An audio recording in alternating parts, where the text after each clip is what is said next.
எல்லாருக்கும் வணக்கங்க. உங்கள் எல்லாரையும் 666 மந்த்ரா யூடியூப் சேனல் வாயிலாக மறுபடியும் சந்திக்கிறதுல எனக்கு ரொம்ப சந்தோஷம். தொடர்ந்து நம்மளுடைய சேனல் வாயிலாக ஆன்மீகம் சார்ந்த எண்ணற்ற பதிவுகளை பதிவேற்றம் செய்து கொண்டிருக்கிறோம். உங்களுடைய மேலான ஆதரவும் நமக்கு தொடர்ந்து கிடைத்து கொண்டே இருக்கு. மிக்க நன்றி. அந்த வகையில் இன்னைக்கு இந்த வீடியோ பதிவில் பார்க்கக்கூடிய ஆன்மீக தகவல் என்னன்னா, பணம் பல மடங்கு சேருவதற்கு நீங்கள் செய்ய வேண்டிய ஒரு எளிமையான பரிகாரம். இது பேர் பார்த்தீங்கன்னா பட்டை பரிகாரம் அப்படிங்கிறது இதனோட பேர். சமையலுக்கு யூஸ் பண்ணுற பட்டை என்று சொல்லக்கூடிய இந்த நறுமணப் பொருளை பயன்படுத்தி குபேர வசியத்தை நாம் செய்ய போகிறோம். நம்மளோட வீட்டில் அஞ்சரைப்பட்டியில் இருக்கக்கூடிய சோம்பு, பட்டை, கிராம்பு, லவங்கம் ஆகியவை அத்துணையும் லக்ஷ்மி கடாட்சம் மிக்கது. என்ன சார் சொல்கிறீங்க, சமையலுக்கு யூஸ் பண்ணுறதையெல்லாம் லக்ஷ்மி கடாட்சம்னு சொல்கிறீங்களே அப்படின்னா, நறுமணங்களின் ராணி என்று அழைக்கக்கூடிய ஏலக்காயினுள் லக்ஷ்மி பரிபூர்ண நித்தியவாசம் செய்வதாக சாஸ்திரங்கள் சொல்லுகிறது. அதே மாதிரி நான் முன்னாடி சொன்ன அனைத்து நறுமண சமையல் பொருள்களிலும் லக்ஷ்மி கடாட்சம் இருக்குது. அதனால தான் பணம் வைக்கக்கூடிய இடத்துல சோம்பு மூட்டையை வைங்க, கிராம்பு மூட்டையை வைங்க, பட்டையை சைடில் வைங்க எப்பயுமே. அதாவது பணம் வைக்கிற இடத்துக்கு பக்கத்தில் இந்த பட்டையை ஒரு சிவப்பு துணியில் கட்டி ஒரு ஓரமாக வைங்க அப்படின்ட்டு நிறைய பரிகாரங்கள். அதாவது இதெல்லாம் பணம் ஈர்ப்பதற்கு உண்டான வழிமுறைகள். சரிங்களா? நான் இப்போ இந்த வீடியோ பதிவில் ஒரு எளிமையான வழிபாட்டு முறையை நான் சொல்லித்தரேன். செய்து பாருங்க, அருமையான நன்மைகள் உங்களுக்கு நிச்சயம் கிடைக்கும். பொதுவாக நிறைய நண்பர்கள் இந்த பணம் பெருகுவதற்கான பரிகாரங்களை கேட்கும் பொழுது இந்த வெள்ளிக்கிழமை ஏன் அப்படின்னு நிறைய பேர் கேட்குறாங்க. சார் செவ்வாய்க்கிழமை பண்ணலாம், திங்கள் பண்ணலாம், பட் வெள்ளிக்கிழமையை மட்டும் பர்டிகுலராக பணம் பெருகுவதற்கு ஏன் பயன்படுத்துகிறோம் அப்படின்ட்டு நிறைய நண்பர்கள் கேட்குறாங்க. கிழமைகளில் வெள்ளி அப்படிங்கிறது சுக்கிரனினுடைய நாள். ஒவ்வொரு கிழமைக்கும் ஒவ்வொரு கிரகங்கள் ஆளுகை செய்யும். இப்போ பார்த்தீங்கன்னா, ஞாயிறுக்கு சூரியன், திங்களுக்கு சந்திரன், செவ்வாய்க்கு செவ்வாய் பகவான், புதனுக்கு புதன் பகவான், வியாழனுக்கு குரு பகவான், வெள்ளிக்கு சுக்கிரன், சனிக்கு சனி பகவான், ராகு கேது பார்த்தீங்கன்னா நிழல் கிரகம், உருவம் இல்லாத கிரகம். ஸோ அவங்களுக்கு எந்த கிழமையும் இல்லை. இந்த 7 கிழமையும் 7 கிரகங்களை உள்ளடக்கியது.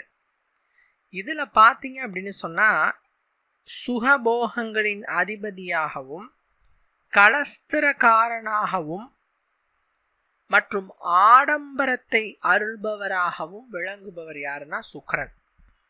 சுக்கிராச்சாரியார் யாருன்னா அசுரகுரு. இருப்பினும் அவரை இயற்கை சுபராகவே சாஸ்திரங்கள் சொல்லுகிறது. சுக்கிரனை சுபகிரகமாக சொல்லுது. சுக்கிரன் பார்க்க லட்சம் தோஷம் நீங்கும், குரு பார்க்க கோடி தோஷம் நீங்கும் என்பது சாஸ்திரத்தில் சொல்லப்பட்டிருக்குது. குரு அமர்ந்த இடத்திலிருந்து 5, 7, 9 ஆகிய இடங்களை பார்வை செய்வார்.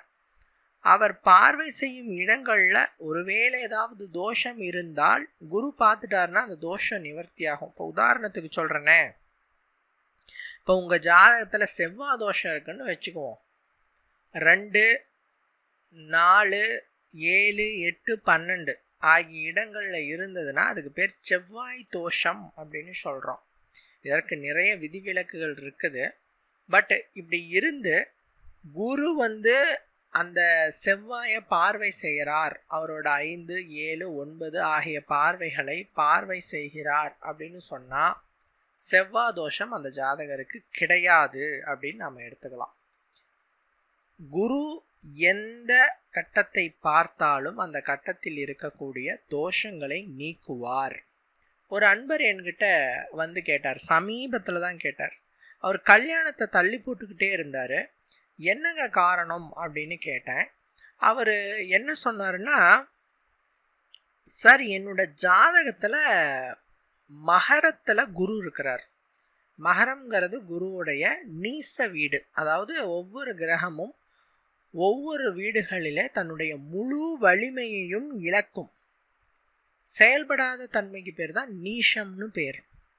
மகரத்தில் குரு வந்து நீசம் அடைவார். அவரோட ஜாதகத்தில் குரு வந்து மகரத்தில் நீசம். குருவை வந்து புத்திரகாரகன் அப்படின்னு சொல்கிறோம். ஒவ்வொரு கிரகமும் ஒவ்வொரு உறவு முறையை குறிக்கக்கூடியதாக விளங்குது.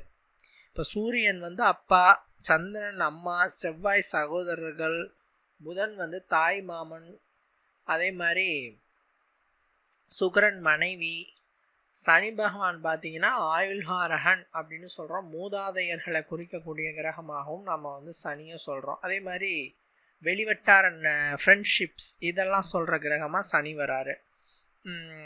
குரு வந்து பார்த்தீங்கன்னா புத்திரகாரகன். நம்மளுடைய அடுத்த ஜெனரேஷன் எப்படி இருக்கும், அது வந்து சந்ததிகள் நல்லா வருமா அப்படிங்கிறதுக்கு தான் குரு. அவரே நீஷம் அடைஞ்சிட்டார் அப்படின்னு சொன்னார். நான் சொன்னேன், குரு நீஷம் அடைகிறதுனால குழந்தை பாக்கியம் தள்ளி போகாதுங்க அல்லது தடையாகாதுங்க. 5ஆம் அதிபதி பார்க்கணும். 5ஆம் அதிபதி கெட்டு போனாதான் பிரச்சனை. ஆனால் பட் அவருக்கு 5ஆம் அதிபதி 8ல் இருந்தார். அது ஒரு தோஷம். குருவும் கெட்டு போச்சு, 5ஆம் அதிபதியும் 8ல் உக்காந்து அவரும் மறைஞ்சிட்டார். மறைவு ஸ்தானம்னு பேர். 3, 6, 8, 12 ஆகிய இடங்களை மறைவுன்னு பேர். 3, 12 ஆகிய இடங்களை பாதி மறைவுன்னு பேர். இங்கே கிரகங்கள் உக்காந்துச்சுன்னா பாதி அளவுக்கு பலன் தரும். ஸோ பெருசாக பயந்துக்கு தேவையில்லை. பட் 6லையோ 8லையோ உக்காந்ததுன்னா கடும் மறைவு, முழு மறைவுன்னு அதுக்கு பேர். இந்த முழு மறைவை பார்த்தீங்கன்னா இந்த 5ஆம் அதிபதி அவருடைய ஜாதகத்தில் பெற்றிருந்தார். சரி, வந்து 5ஆம் வீட்டில் வேற ஏதாவது நல்ல அமைப்பு இருக்கான்னா 5ல் போயிட்டு ராகுவும் உக்காந்துட்டார். இயற்கை பாவர் என்று சொல்லக்கூடிய ராகுவும் 5ல் உக்காந்துட்டார். சார், குழந்தை பிறக்கிறதுக்கான எந்த ஒரு முகாந்திரமுமே வலுவா இல்லையே சார் அப்படின்னு சொன்னார். நான் அவர்கிட்ட 2 அட்வைஸ் சொன்னேன்.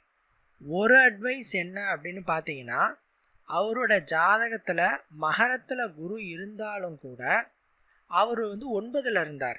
ஸோ அவருடைய பார்வையில் 9வது பார்வையாக 5ஆம் வீட்டில் இருக்கிற ராகுவை கட்டாயம் பார்ப்பார். அதாவது 9ல் குரு இருந்தார்னா லக்னத்தை பார்ப்பாரு, 3வது இடத்த பார்ப்பார். வீரியஸ்தானம்னு 3வது இடத்த சொல்கிறோம். உங்களுடைய வீரியம், அந்த ஆண்மை தன்மை, அதை வந்து 3வது இடம்.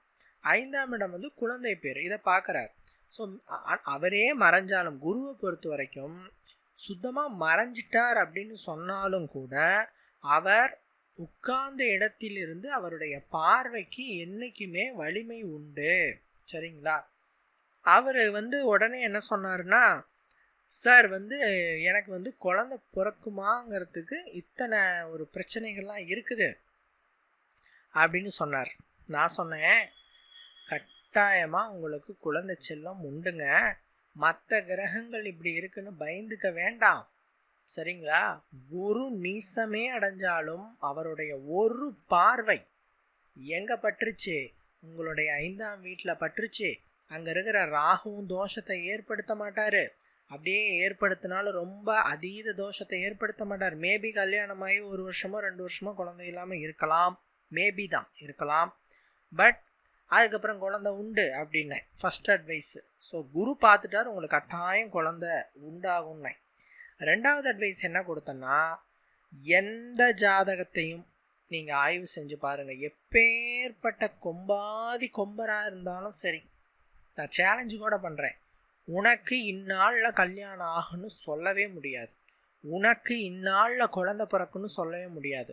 உனக்கு இந்த குழந்தை தான் பிறக்கும் அப்படின்ட்டு ஸ்ட்ராங்காக சொல்ல முடியாது. அதாவது பாலினத்தில் 2 தான் இருக்குது, ஆம்பளை பிள்ளை பொம்பளை பிள்ளை 2 தான் இருக்குது. ஸோ ஏதோ ஒரு பிள்ளையோட பேரை சொல்லுவோம், ஆம்பளை பிள்ளை உனக்கு பிறக்குமோ பொம்பளை பிள்ளை பிறக்குமோ, அது குத்துமதிப்பாக வேணால் பிறக்குமே தவிர 100% ஆணித்தனமாக எவராலும் குழந்தை பேரை கணிக்க முடியாது. இந்த பெண் குழந்தை பெறுவாளா, இந்த தம்பதியர்களுக்கு மல்லை செல்வம் உண்டாகுமா என்பதை ஜாதகத்தை வச்சு 100% கணிக்கவே முடியாது. ஏன் அப்படின்னா உங்களுடைய கர்ம வினைகளின் அடிப்படையில் தான் குழந்தை ஜனிக்கும். உங்கள் ஜாதகம்ங்கிறதும் பேசும், நான் இல்லைன்னு சொல்லலை. பட் ஜாதகத்தில் நிறைய பாதகமான அமைப்பு இருப்பவர்களும் கூட நிறைய பேர் குழந்தை பெற்றிருக்கிறாங்க, அருமையான அளவில் குழந்தை பெற்றிருக்கிறாங்க. உங்களுக்கு ஒருவேளை கெட்டாலும் ஒரு ஆணோட ஜாதகத்தில் வலுவற்ற தன்மை இருந்தாலும் அது பெண்ணோட ஜாதகத்தில் வலுவாக இருக்கும் போது குழந்தை உண்டாகும். இன்னொன்று, அந்த ஆணுடைய மூதாதையர்கள் அந்த ஆண் செய்த கர்ம வினைகளுக்கு ஏற்ப குழந்தை பிறக்கும். சரிங்களா? ஸோ குழந்தை செல்வம் அப்படிங்கிறத யாராலையும் கணிக்க முடியாது. ஒன்று, குரு பார்த்துறாரு, இதனாலேயே குழந்தை பிறக்கும். ரெண்டாவது, தீர்க்கமாக யாராலும் கணிக்க முடியும், உனக்கு பிறக்காதுன்னு யாராலையும் சொல்ல முடியாது. ஸோ தைரியமாக போய் கல்யாணம் பண்ணுங்கன்னு சொன்னேன். நம்ப மாட்டீங்க, கல்யாணம் பண்ணி 3 மாதத்தில் அந்த புள்ள கன்சீவ் ஆனாங்க. நம்மளை பார்க்க வந்தாங்க, சுவாமி நான் இது மாதிரி ரொம்ப நாள் தள்ளி போட்டுகிட்டே இருந்தேன். அவர் வாத்தியார். நான் ரொம்ப நாள் தள்ளி போட்டுகிட்டே இருந்தேன். நான் ஒரு ஸ்கூலில் வாத்தியாராக இருந்தாலும் கூட என்னுடைய அந்த அறிவுக்கு இத்தனை நான் எட்டாமல் கொஞ்சம் இதிலையே இருந்தேன். பட் உங்களை பார்த்து நிறைய விஷயங்களை தெரிஞ்சுக்கிட்டேன் அப்படின்னார். அதே மாதிரி சுக்கிரன் பார்த்துருந்தாலும் அந்த தோஷ நிவர்த்தி ஆகிருக்கும். குரு பார்த்தாலும் தோஷ நிவர்த்தி ஆகும், சுக்கிரன் பார்த்தாலும் தோஷ நிவர்த்தி ஆகும். சுக்கிரனுக்கு ஒரே பார்வை தான், 7ஆம் வீட்டு பார்வை. குருவுக்கு தான் 3 பார்வை இருக்குது. ஏன்னா குரு பார்த்திங்கன்னா பெரிய கிரகம், நவ கிரகங்களில் பிக் பிளானட் அப்படின்னு சொல்கிறது வியாழன் தான். ஸோ அவருக்கு 3 பார்வை இருக்குது, 5, 7, 9. ஸோ உங்கள் ஜாதகத்திலும் குரு உட்கார்ந்த இடத்திலிருந்து 5, 7, 9 ஆகிய இடங்களை எண்ணி பாருங்கள். எத்தனாவது வீடா லக்னத்திலேருந்து வருதுன்னு பாருங்கள். அங்கே தோஷம் இருந்ததுன்னு சொன்னால் கவலையே படாதீங்க, குரு உங்களை காப்பாற்றி கரை சேர்த்து விட்டுருவார். இன்கேஸ் 2வது ஆப்ஷனாக சுக்கிரனை பாருங்கள். சுக்கிரன் 7வது வீட்டு பார்வையே ஏதாவது பார்க்குறாரா? இப்போ உதாரணத்துக்கு செவ்வாயவே சுக்கிரன் பார்த்துட்டார் அப்படின்னு சொல்லுங்கள், உங்களுக்கு செவ்வாய் தோஷம்.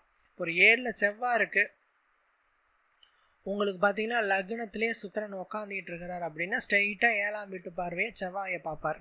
கண்டிப்பாக உங்களுக்கு செவ்வாய் தோஷம் இல்லை, 99% கிடையாது. என்ன சார் 1% மட்டும் சொல்கிறீங்களே அப்படின்னா, எப்பயுமே ஒரு தோஷம் நிவர்த்தி ஆனாலும் கூட அதனுடைய வீரியம் கொஞ்சமாவது ஒட்டிக்கிட்டு இருக்கும்.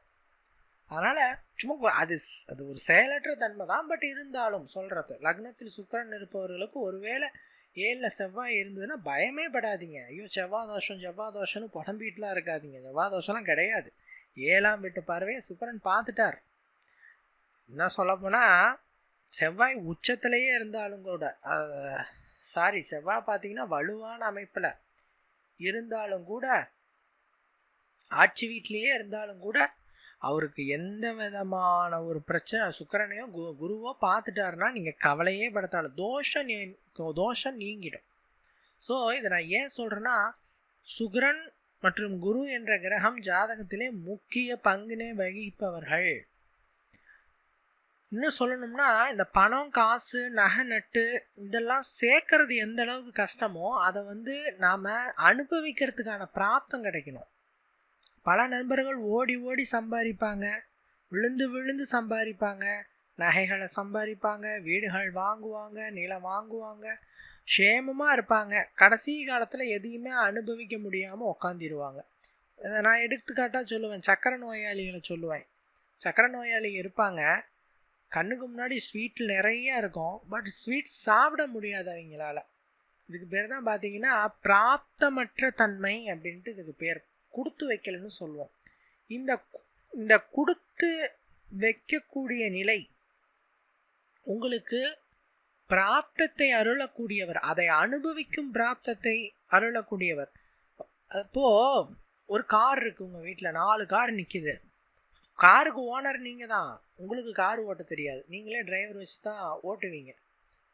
சுக்கிரன் நல்லா இருந்தால் காரு உங்களோட தான் இருக்கும், அந்த காரையும் ஓட்டி அதன் மூலமாக சந்தோஷம் காண்பீர்கள். ஆச்சுங்களா? மாதிரி சுக்கிரனினுடைய குணமே என்னன்னா அனுபவிப்பவர்னு அதுக்கு பேர். இப்போ லக்னத்தில் ஒருத்தருக்கு சுக்கிரன் இருந்துட்டாருன்னா வாழ்க்கை அவர் அனுபவிப்பார், அனுபவிச்சு தள்ளுவார். அதே மாதிரி இப்போ 5ஆம் வீட்டில் சுக்கிரன் இருந்துட்டாருன்னு வைங்க, 5ங்கிறது மனநிலை சம்மந்தப்பட்ட ஒரு ஸ்தானம். 5ல் சுக்கிரன் இருந்துட்டாருன்னா அந்த பர்சன் பார்த்தீங்கன்னா காதல் மைண்டாக இருப்பார், ரொமான்டிக் பர்சன் அப்படின்ட்டு பேர். ஆனால் 7ல் சுக்கிரன் இருக்கக்கூடாது. 7ல் சுக்கிரன் இருந்தால் தோஷம். பட் ஆனால் எத்தனையோ பேர் 7ல் சுக்கிரன் இருந்து லேட் மேரேஜ் பண்ணியும் கூட சந்தோஷமாக இருக்கிறாங்க, நல்லா அந்யூன்யமாக வாழ்கிறாங்க. 7ல் சுக்கிரன் இருந்தால் தாமத திருமணத்தை ஏற்படுத்தினாலும் நல்ல முறையில் இல்வாழ்க்கையை அமைச்சு கொடுக்கும். அது மாதிரி ஒவ்வொரு இடத்திலும் இருக்கிற பட்சத்தில் அதனுடைய அந்த ஒரு காரகத்துவத்தை முழுமையாக அனுபவிக்கும் பிராப்தத்தை கொடுப்பவர் சுக்கிரன். அதே மாதிரி தான் இந்த பணம், காசு, நகை, நட்டு இது எல்லாத்தையும் சேரவும் வைக்கணும், அதை அனுபவிக்கவும் வைக்கணும். சுக்கிரனின் அதிதேவதை மகாலட்சுமி. ஸோ மகாலட்சுமி தேவியினுடைய அனுகிரகமே செல்வங்களை கொடுப்பது தான். ஸோ உங்களுக்கு பணத்தை அள்ளி அள்ளி கொடுப்பவளாகவும் அந்த செல்வங்களை நீங்கள் அனுபவிப்பவர்களாகவும் இருக்க வேண்டும் என்றால் சுக்கிரனை அவசியம் வழிபாடு செய்யுங்க. எப்படி சார் வழிபாடு செய்யலாம்? நான் ஒரு 2 மெத்தட் சொல்லித்தரேன். இந்த 2 மெத்தடில் வழிபாடு செய்யுங்க. வெள்ளிக்கிழமை தோறும் உங்களுக்கு நல்ல ரிசல்ட் கிடைக்கும். நிறைய நண்பர்களுக்கு இதை நான் சொல்லி கொடுத்து பலனடைஞ்சிருக்கிறாங்க. என்னென்னா, சுக்கிரனோட தானியம் மொச்சை, அதுவும் வெள்ளை மொச்சை தான் சுக்கிரனோட தானியம். பல பேர் மொச்சை அப்படின்னாலே சுக்கிரனுக்கு உண்டானதுன்னு சொல்கிறாங்க. வெள்ளை மொச்சை தான். ஏன்னா சுக்கிரனின் நிறம் வெண்மை, அதனால் வெள்ளை மொச்சை எடுத்துக்கணுங்க. அதை தண்ணீரில் போட்டு நல்லா ஊற வைக்கணும். ராத்திரியே போட்டுருங்க. இப்போ வியாழக்கிழமை இந்த பூஜை செய்கிறீங்கன்னா வெள்ளிக்கிழமை இந்த பூஜை செய்கிறீங்கன்னா வியாழக்கிழமை நைட்டே தண்ணியில் ஊற போட்டுருங்க. சும்மா கொஞ்சமாக போட்டால் போதும். இல்லை சார் நாங்கள் பிரசாதமாக 4 பேர்த்துக்கு கொடுக்கலான்னு இருக்கிறோம் அப்படின்னா கொஞ்சம் அதுக்கு தகுந்த மாதிரி போட்டுருங்க. நல்லா ஊற வச்சுட்டு மறுநாள் காலையில் தண்ணியிலேருந்து இருத்துட்டு அந்த வெள்ளை மூச்சையை எடுத்துகிட்டு ஃப்ரெஷ்ஷாக தண்ணி ஊற்றிட்டு அதில் பேரளவுக்கு 1 ஸ்பூன் சர்க்கரை போடணும். ரொம்ப பாகு மாதிரி போட்டுலாம் வேக வைக்காதீங்க, வேகாது. சக்கரை பாவெல்லாம் தானியம் வேகாது. பேரளவுக்கு சும்மா 1 ஸ்பூன் போட்டு கொதிக்க வச்சுட்டு அதில் அந்த வெள்ளை மொச்சையை கொட்டிட்டு வேக வைங்க. இந்த மொச்சை நல்லா வேகணும் சக்கரை தண்ணியில். அதுக்கப்புறம் வடிகட்டிக்கோங்க. இதை சுவாமிக்கு படைங்க, நைவேத்தியமாக படைங்க, நிவேதனமாக வச்சு கும்பிட்டு அதை நீங்கள் பிரசாதமாக சாப்பிடுங்க. இப்படி வெள்ளை மொச்சையை சக்கரை தண்ணியில் நல்லா கொதிக்க வச்சு வேக வச்சு அதை சுவாமிக்கு படைச்சி வெள்ளிக்கிழமை நாள் காலை 6 மணியிலிருந்து 7 மணிக்குள்ளார அந்த பூஜையை செய்யுங்க. சுக்கிரஹோரையில் மிகப்பெரிய லக்ஷ்மி கடாட்சமும் அதிர்ஷ்டமும் உங்களை நாடி வரும். நிறைய நண்பர்கள் இதை செய்து கைமேல் பலனினை பெற்று இருக்கிறார்கள். சரிங்களா? இதை செய்யுங்க. இது ஒரு பரிகாரம். அன்றைய நாள் இரவு பார்த்தீங்கன்னா என்ன பண்ணணும்னா ஒரு 9 மணிக்கு மேலே இந்த பரிகாரத்தை செய்யுங்க. ஒரு கண்ணாடி டம்ளர் எடுத்துக்கோங்க. அதை ரப்பியும் சர்க்கரையை ரப்பிக்கோங்க. வெள்ளை சர்க்கரை, நீங்கள் நார்மலாக ஜீனின்னு சொல்கிறோம் இல்லையா, அந்த ஜீனியவே அந்த கண்ணாடி டம்ளரில் ரப்பிட்டு இந்த பட்டை என்று சொல்லக்கூடிய அதை எடுத்து சும்மா ஒரு துண்டு, ஒரு குச்சி எடுத்துட்டு அந்த பட்டையை அந்த சர்க்கரைக்குள்ளே சென்ட்ரலில் குத்தி வச்சுருங்க. அந்த கண்ணாடி டம்ளரு சர்க்கரை சென்ட்ரலில் இந்த பட்டையை சொருகி வச்சுருங்க. இந்த கண்ணாடி டம்ளரை எடுத்துகிட்டு போயிட்டு வீட்டினுடைய நடுவில் வச்சுருங்க. ஹாலில் நீங்கள் வச்சுக்கலாம். வச்சுட்டு மறுநாள் காலையில் எழுந்திரிச்சிட்டு இந்த பட்டையை எடுத்து நீங்கள் உங்களுடைய பணம், நகை இதெல்லாம் வைக்கிறீங்க இல்லையா, அது கூட வச்சுக்கோங்க. வெறுமனே வைக்க ஒரு மாதிரி இருக்குன்னா துணியில், ஒரு வெள்ளை துணி, சிவப்பு துணி, இதில் கட்டி வச்சுக்கோங்க பட்டையை.